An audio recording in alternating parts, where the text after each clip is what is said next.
Bajo este título queremos predicar la palabra de Dios en esta tarde, el llamado de Dios. El texto está en Lucas capítulo 1, verso 5 al 17. Evangelio según San Lucas capítulo 1, versos del 5 al 17. Dice la palabra de Dios. Hubo en los días de Herodes, rey de Judea, un sacerdote llamado Zacarías, de la clase de Abías. Su mujer era de las hijas de Aarón y se llamaba Elizabeth. Ambos eran justos delante de Dios y andaban irreprensibles en todos los mandamientos y ordenanzas del Señor. Pero no tenían hijo, porque Elizabeth era estéril y ambos eran ya de edad avanzada. Aconteció que ejerciendo Zacarías el sacerdocio delante de Dios según el orden de su clase, conforme a la costumbre del sacerdocio, le tocó en suerte ofrecer el incienso, entrando en el santuario del Señor. Y toda la multitud del pueblo estaba fuera orando a la hora del incienso. Y se le apareció un ángel del Señor puesto en pie a la derecha del altar del incienso. Y se turbó Zacarías al verle y le sobrecogió temor. Pero el ángel le dijo: Zacarías, no temas, porque tu oración ha sido oída. Y tu mujer Elizabeth te dará a luz un hijo, y llamarás su nombre Juan. Y tendrás gozo y alegría, y muchos se regocijarán de su nacimiento, porque será grande delante de Dios. No beberá vino ni sidra, y será lleno del Espíritu Santo aún desde el vientre de su madre. Y hará que muchos de los hijos de Israel se conviertan al Señor Dios de ellos. E irá delante de él con el espíritu y el poder de Elías, para hacer volver los corazones de los padres a los hijos y de los rebeldes a la prudencia de los justos, para preparar al Señor un pueblo bien dispuesto. Amén. Amén. La vida es un regalo de Dios. La Biblia dice: herencia de Jehová son los hijos, cosa de estima el fruto del vientre. Por la voluntad de Dios, usted y yo hemos visto la luz de este mundo.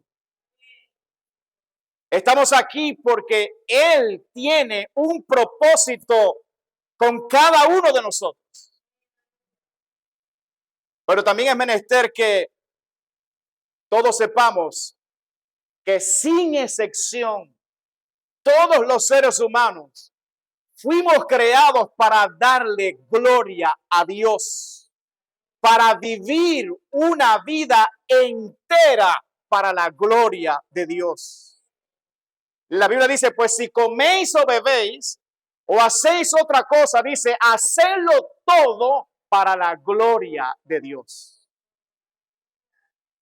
Pero además de ese propósito general que tenemos todos los seres humanos de vivir para su gloria, Dios tiene un plan, un propósito, un llamado específico para cada uno de nosotros. Algunos son llamados para responsabilidades mayores, otros para responsabilidades más pequeñas. Pero lo cierto es que si nosotros funcionamos de acuerdo a aquello para lo cual Dios nos diseñó y nos permitió ver la luz de este mundo, entonces tendremos una vida plena en esta tierra. Y es que la Biblia dice que la voluntad de Dios es agradable y perfecta. En otras palabras, lo mejor que nos puede pasar a nosotros es la voluntad de Dios en nuestras vidas. Usted puede empeñarse y hacer con su vida lo que quiere, pero nunca le irá bien. Nunca tendrá una vida plena, una vida dichosa. Pero el día que usted se rinda a la voluntad de Dios, que usted se entregue por completo a Jesucristo y haga lo que Él dice, usted tendrá una vida plena. La Biblia dice que Zacarías y Elizabeth no tenían hijos.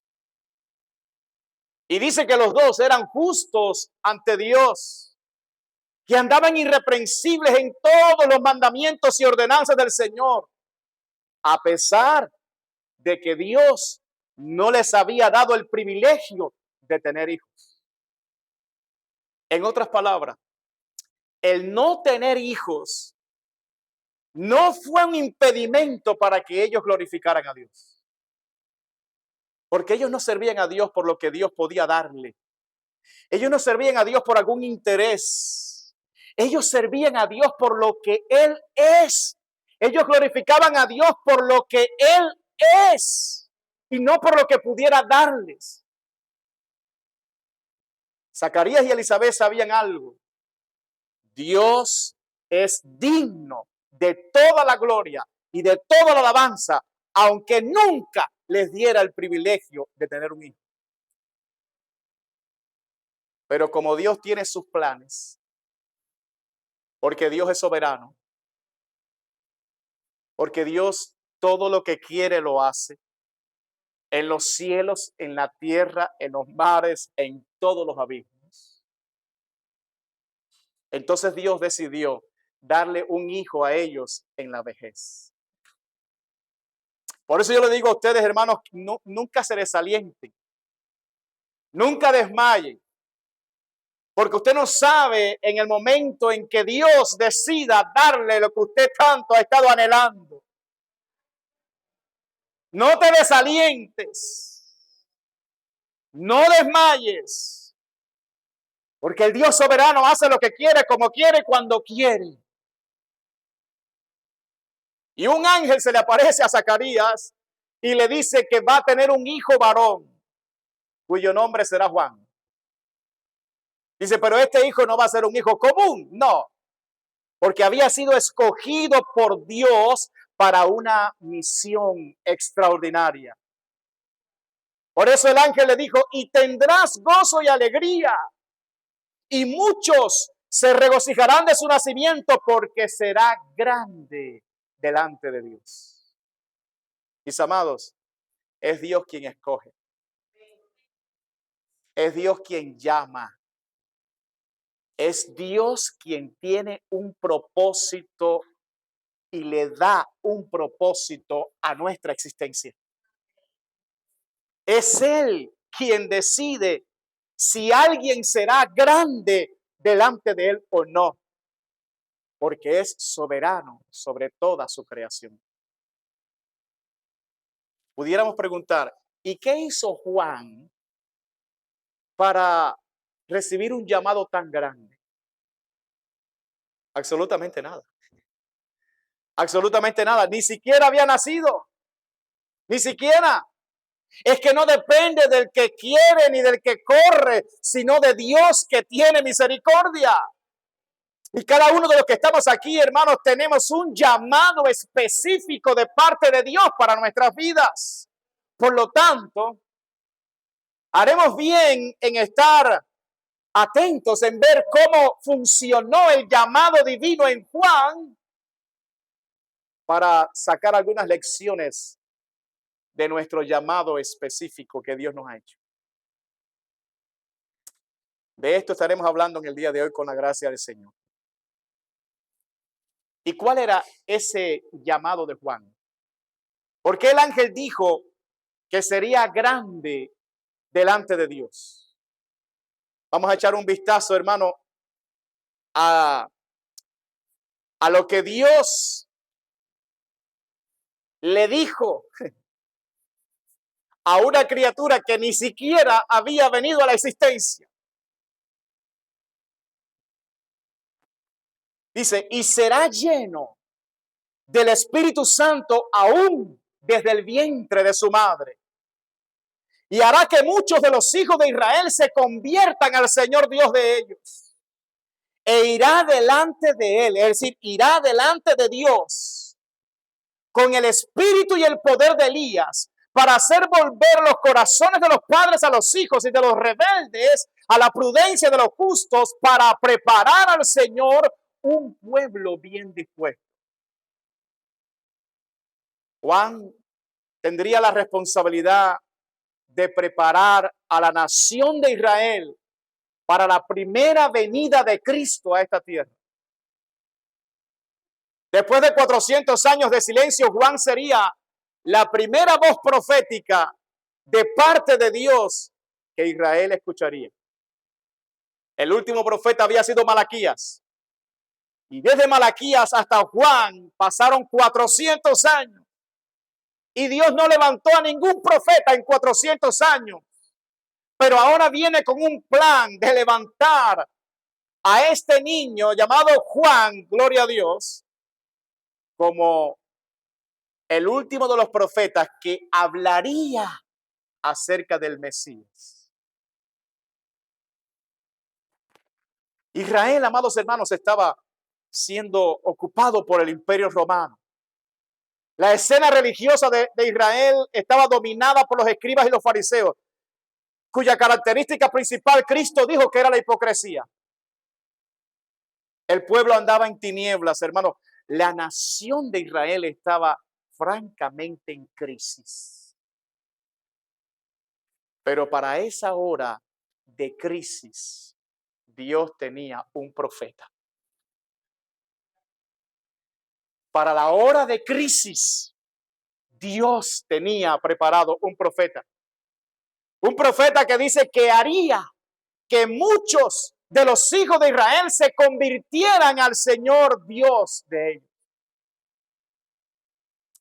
No importa, hermanos, cuán difícil sea la situación que estemos atravesando. No importa cuán crítica sea la situación, porque Dios siempre tiene gente listas para lidiar con esa crisis en que tú estás. Cuando Dios llama, Él respalda. Cuando es Dios el que llama, Dios respalda. Por eso la Biblia dice que Juan iba a ser lleno del Espíritu Santo aún desde el vientre de su madre. Y dice más, la Biblia dice, iría delante de Cristo con el espíritu y el poder de Elías. En otras palabras, el ministerio de Juan sería similar al ministerio del profeta Elías. Cuando Elías ministró al pueblo de Israel, la nación estaba bajo un periodo bien oscuro. Estaban bajo una crisis terrible. El rey Acab se había casado con una bruja llamada Jezabel. Y esa bruja había llenado la tierra de ídolos, de idolatría. Y estaba exterminando a los profetas de Dios. A tal punto había una confusión religiosa en Israel que ya no sabían si Jehová era Dios o si era Baal. Y para ese momento de crisis, para ese momento terrible de la nación, Dios tenía un profeta reservado. Dios tenía a Elías. Y envía a Elías para que confronte a los profetas del diablo. Y le dijo, preparen ustedes el buey que son los más, y el Dios que responda por fuego, ese va a ser Dios. Ese es el Dios. Y todos conocemos aquí la historia, hermanos, cómo aquellos profetas del diablo estuvieron ahí clamando desde la mañana hasta la tarde, pero no hubo respuesta, porque no hay respuesta en el diablo. Y cuando tocó el turno a Elías, lo primero que hizo fue arreglar el altar de Jehová que estaba en ruina. Allí estaba el problema de la nación, que se habían olvidado de Dios, que se habían alejado de Dios. Cada vez que alguien se aleja de Dios, entra en ruina y entra en confusión. Los cielos se cierran. Así que lo primero que hizo este hombre de Dios fue arreglar aquel altar que estaba en ruina. Y una vez que lo arregló y preparó allí el sacrificio, invocó a Dios. Y la Biblia dice que fuego cayó del cielo y consumió el holocausto. Y cuando el pueblo vio aquello, comenzaron a decir: Jehová es el Dios, Jehová es el Dios, Jehová es el Dios. Dios tiene profetas preparados para los tiempos de crisis, para que vuelvan a traer a Dios a los corazones, para que el cielo se abra y la gente reconozca que hay un Dios en el cielo.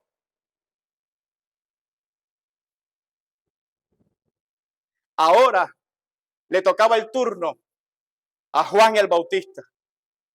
Israel estaba otra vez en un periodo oscuro de su historia. Cristo, el Mesías prometido, estaba a punto de manifestarse y el pueblo no estaba listo. Y la misión de Juan era despertar a toda la nación de Israel para que estuvieran preparados cuando Cristo llegara.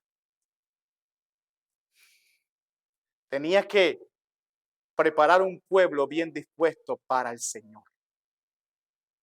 Por eso su llamado consistía en, escuche, hacer volver los corazones de los padres a los hijos y de los rebeldes a la prudencia de los justos.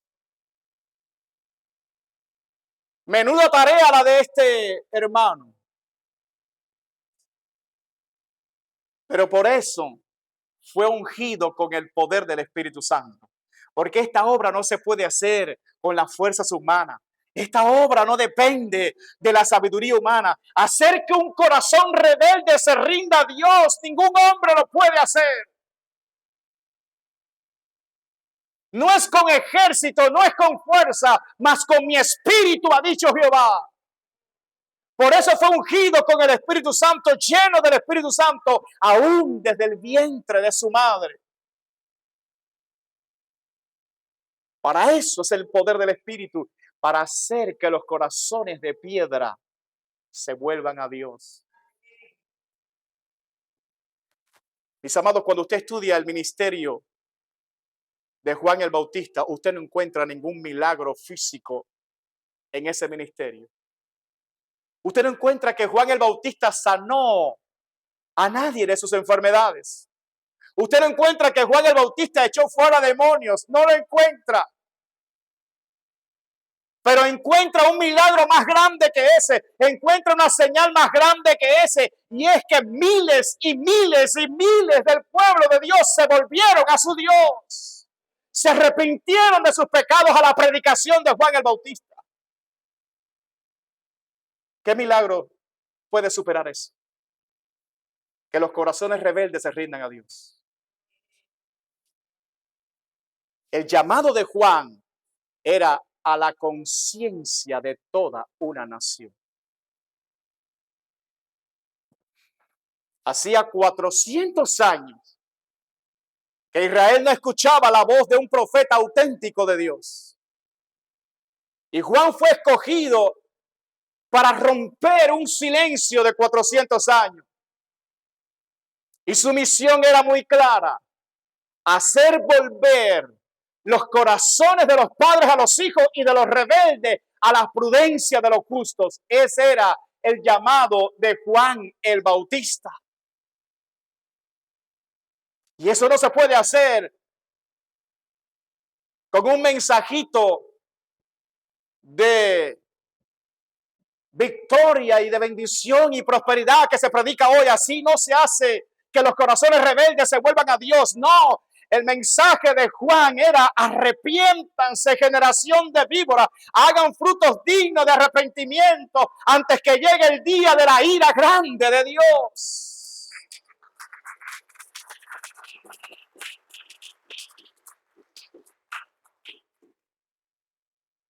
Veamos algunos elementos prácticos del llamado de Juan el Bautista. En Lucas capítulo 1, verso 80, dice la Biblia: y el niño crecía y se fortalecía en espíritu y estuvo en lugares desiertos hasta su manifestación a Israel.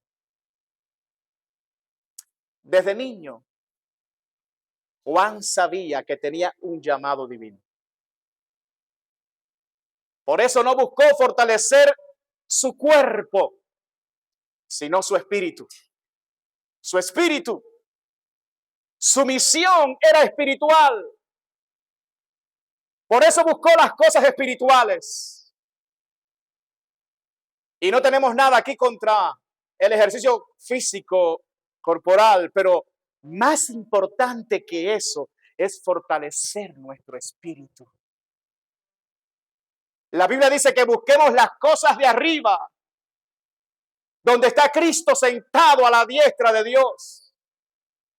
Y qué bueno que los padres que están aquí podamos enseñar a nuestros hijos desde pequeños a fortalecer su espíritu, a buscar las cosas de arriba, a leer la palabra, a memorizarla, a orar, a buscar a Dios, a enseñarle que confíen en Dios. Y lo segundo que notamos es que dice que estuvo en lugares desiertos hasta su manifestación a Israel. En otras palabras, mientras llegaba el momento oportuno de Dios, no se dedicó a lo que el resto de los jóvenes en Israel hacía. Juan se apartó para Dios. Estaba totalmente consagrado a Dios. No le importaba nada de este mundo. No le importaba lo terrenal, solo lo celestial. ¿Qué podía distraerlo a él en el desierto? ¿Qué lujos podía encontrar Juan en el desierto? ¿Qué entretenimiento podía tener Juan en el desierto?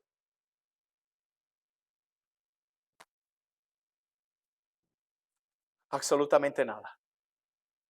Nada. Juan estaba enfocado en lo que Dios quería hacer con él. Yo le estoy hablando a la gente que sabe que han sido llamados por Dios. Si tú sabes que Dios te está llamando, esta palabra es para ti. Mi amado, si tú quieres ser usado por Dios, vas a tener que tomar una determinación radical en tu vida. Dejar a un lado todo aquello que te desenfoca y que te hace perder el tiempo y enfocarte solamente en aquello que Dios quiere que tú hagas. Pastor, entonces no podemos ir a un crucero. ¿Será acaso que no puedo participar en una fiesta familiar? No puedo ir de compras al mall. Claro que sí. No hay nada de malo en eso. Pero si tú quieres lo grande de Dios, si tú anhelas ser la voz de Dios para todos aquellos que te rodean, tendrás que pagar un precio.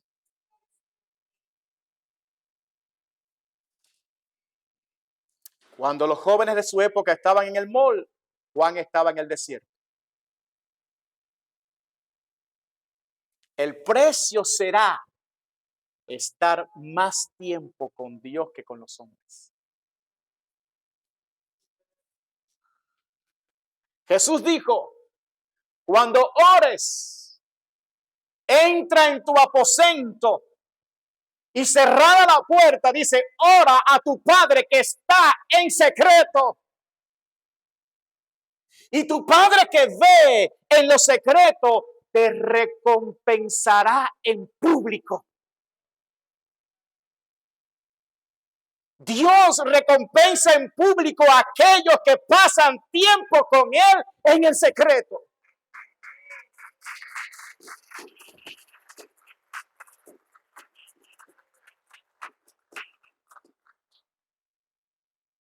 Otro detalle importantísimo del llamado de Juan lo encontramos en Lucas capítulo 3, versículos 1 y 2. En el año 15 del imperio de Tiberio César, siendo gobernador de Judea Poncio Pilato y Herodes, tetrarca de Galilea, y su hermano Felipe, tetrarca de Iturea y de la provincia de Traconite, y Lisanias, tetrarca de Abilinia, y siendo sumos sacerdotes Anás y Caifás, vino palabra de Dios a Juan, hijo de Zacarías, en el desierto. Al menos dos cosas vemos en esta escritura. Número uno, Juan esperó la orden de Dios. A la edad de 30 años fue que Juan comenzó su ministerio. Desde niño él sabía que había sido escogido por Dios, pero no se desesperó, sino que esperó la voz de Dios para moverse. Mis amados, si nosotros queremos ser respaldados por Dios, tenemos que ser guiados por Dios. Tenemos que entrar en su presencia y hasta que Él no nos dé la orden, no movernos. Si nos movemos antes de tiempo, iremos en nuestras fuerzas, pero no con el respaldo de Dios. Moisés dijo, todo lo que he hecho ha sido por mandato tuyo. El profeta Elías dijo lo mismo.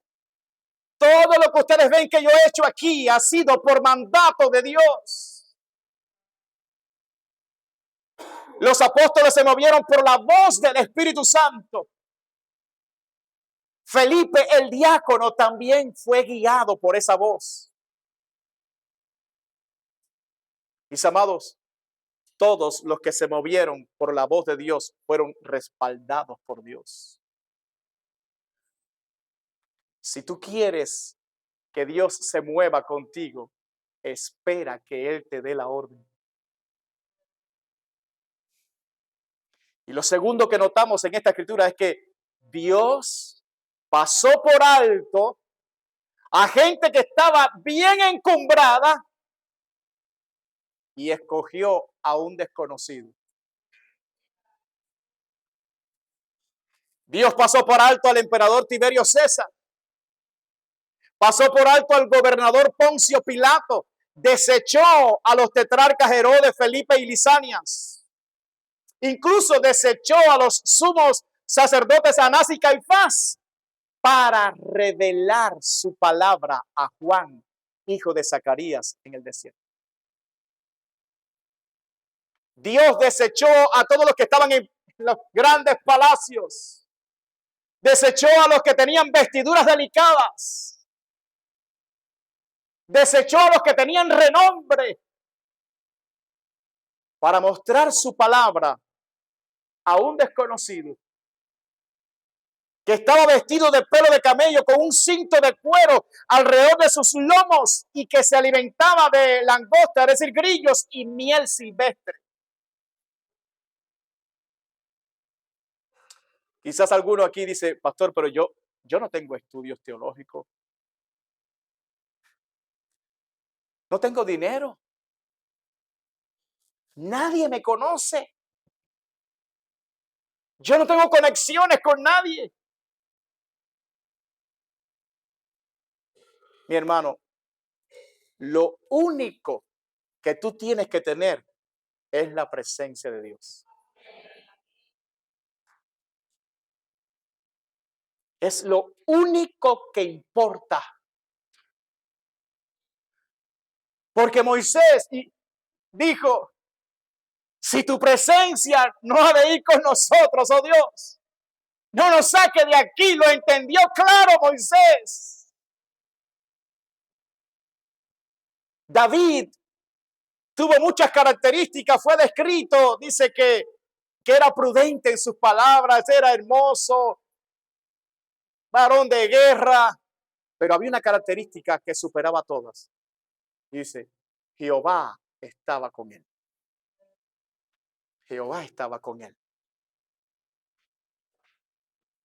Mis amados, cuando Dios llama a alguien, lo hace contra toda lógica humana. Porque su obra no depende de la capacidad humana, sino de Él, de sus recursos, de su presencia, de su poder, de su misericordia. Por eso llamó a Moisés un tartamudo para decirle a Faraón, deja ir a mi pueblo. Un anciano de 80 años con un simple cayado para vencer al imperio mundial. Llamó al jovencito David para vencer al gigante Goliat. Escogió a Saulo de Tarso, hermano, que odiaba profundamente a Cristo, que era el enemigo número 1 de la iglesia de Cristo, que perseguía a la iglesia. A ese lo escogió como instrumento escogido de él para llevar su nombre ante los judíos, los gentiles y aún ante los reyes. Amados, cuando Dios llama a alguien, lo hace contra toda lógica humana. La Biblia dice que Él escoge lo débil para avergonzar a los fuertes. Que escoge al necio para avergonzar a los sabios. Que Dios escoge lo vil, lo menospreciado y lo que no es para deshacer lo que es. Y hay una poderosa razón detrás de todo esto. Primera de Corintios capítulo 1, verso 29, dice, a fin de que nadie se jacte en su presencia. ¿Por qué Dios hace esto? A fin de que nadie se jacte en su presencia. Es que Dios sabe, hermanos, que cada ser humano lleva un fariseo por dentro. Cristo dijo que los fariseos amaban los primeros asientos en las cenas, que amaban las primeras sillas en las sinagogas y que le gustaban las salutaciones en las plazas y que los hombres lo llamaran rabí, rabí, maestro. Todo eso le gustaba, el reconocimiento público delante de los hombres. Oh, siervazo. Oh, este es el apostolazo fulano de tal. Oh, este es el profeta no sé quién.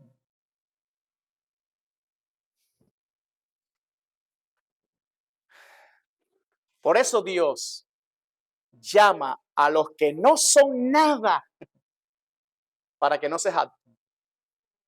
Para que no se jacten. Y cuando escoge a un erudito, cuando escoge a alguien que está en eminencia entre los hombres, lo primero que hace Dios es derribarlo a tierra. Es tratar con su orgullo, es aplastar el orgullo para entonces después usarlo.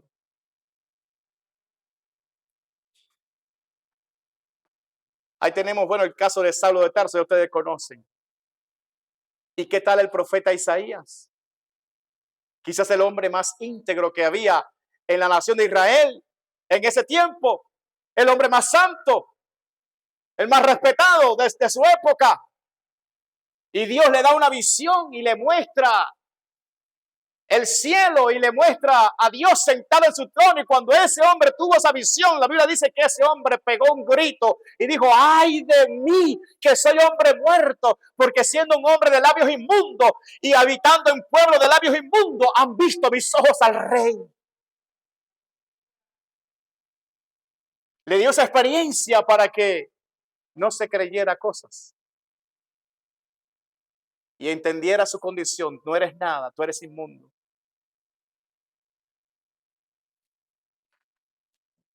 Es que la Biblia es clara. Solamente hay uno que es digno. Jesús, Jesús, Jesús. Mire para arriba y diga: Jesús. Jesús es el único digno. Jesús, Jesús, Jesús. Nadie más. Jesús. Y por último, antes de concluir, Juan recibió lo que ningún personaje encumbrado de ese tiempo recibió: la palabra de Dios. La palabra de Dios. Dice la Biblia: vino palabra de Dios a Juan, hijo de Zacarías, en el desierto. El privilegio más alto, el llamado más alto que un hombre pueda recibir en esta tierra es ser un vocero de Dios, es ser la boca de Dios en esta tierra. Nada es comparable con ser un mensajero de Dios en esta tierra. Piense en el privilegio que significa que en medio de un mundo que está en caos, usted tenga un mensaje de parte de Dios. Hace años en esta nación, en el 2001, 11 de septiembre, se cayeron 2 torres. Y cuando se cayeron esas torres, la nación entera corrió, no al estadio de pelota. No corrieron al gimnasio. Corrieron a las iglesias. ¿Por qué? Porque estaban buscando una respuesta. Porque estaban buscando una palabra. Porque donde único hay palabra es en la iglesia, en los hijos de Dios.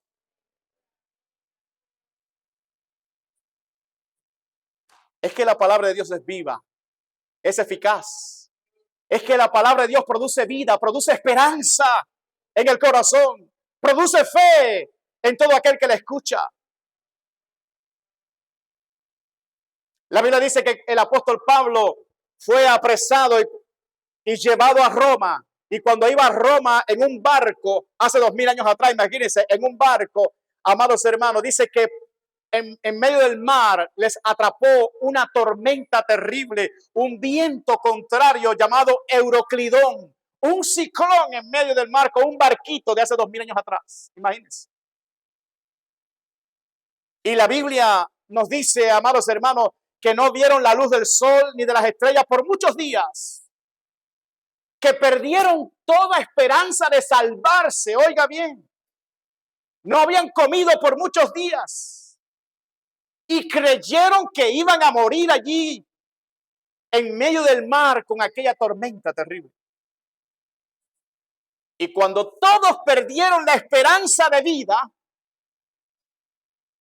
entonces el siervo de Dios, Pablo, se puso en pie en medio del barco y trajo una palabra.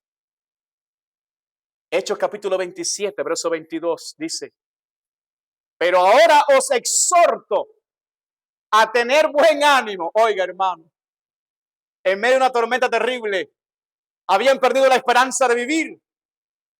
Y se levanta este hombre con una palabra de Dios y dice: os exhorto a tener buen ánimo, pues no habrá ninguna pérdida de vida entre vosotros, sino solamente de la nave.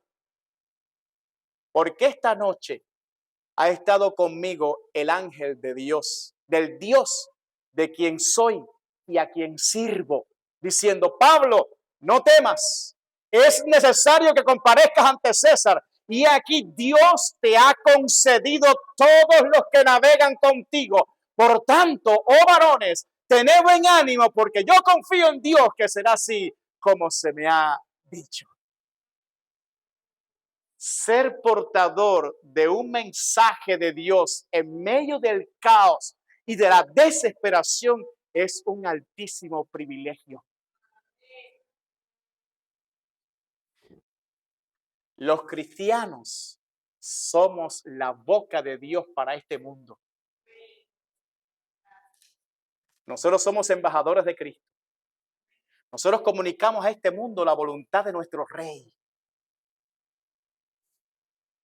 Mis amados, a nuestro alrededor hay mucha gente que está naufragando. Hay mucha gente que está a punto de hundirse. No saben lo que van a hacer con sus vidas. Y usted y yo fuimos comisionados de parte de Dios para ponernos de pie, como Pablo lo hizo en medio del barco aquel, para ponernos de pie y llevarles un mensaje de esperanza a esa gente. Dios quiere que tú prediques el evangelio de la salvación de Dios. Juan el Bautista predicó con el espíritu y el poder de Elías. ¿Y cuál fue el mensaje que predicó? Arrepentíos, porque el reino de los cielos se ha acercado. Y dice la Biblia, y salía a él Jerusalén y toda Judea y toda la provincia de alrededor del Jordán, y eran bautizados por él en el Jordán, confesando sus pecados. Sí, no es un mensaje bonito, no es el mensaje que le gusta a la gente, pero cuando Dios te envía hay resultados. Ese es el mensaje. Si nosotros queremos que los corazones rebeldes se vuelvan a Dios, hay que decirle, arrepiéntete.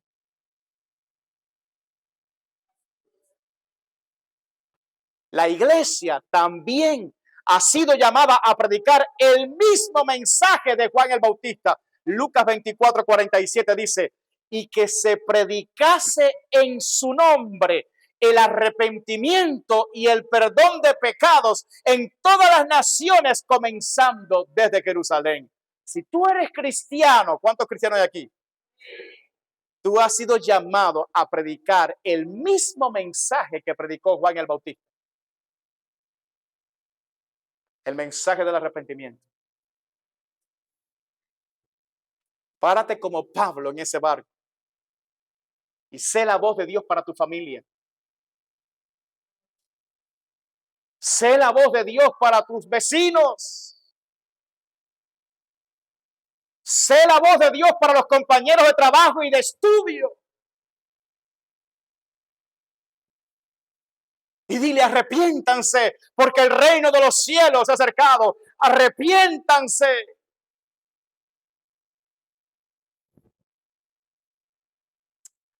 Quizás por tu mente nunca pasó la idea de que Dios te iba a llamar a ti para servirle a Él. Pero ciertamente en los planes de Dios estaba que tú le sirvieras. Y hay muchos ministerios para los cuales Dios llama a sus hijos, muchos. Algunos los llama al pastorado, a la enseñanza, otros los llama a la música, otros al servicio. Algunos son llamados a exhortar, a repartir, a presidir, a tener misericordia. Algunos se ocupan de las viudas, otros de los desamparados, los presos, los enfermos. Otros abren sus casas para hospedar a los santos de Dios. Otros son proveedores de economía para que la obra avance y no se estanque. En fin, hay muchas maneras en que Dios llama a sus hijos. Escuche esto. Dios ejerce su soberanía en el llamado,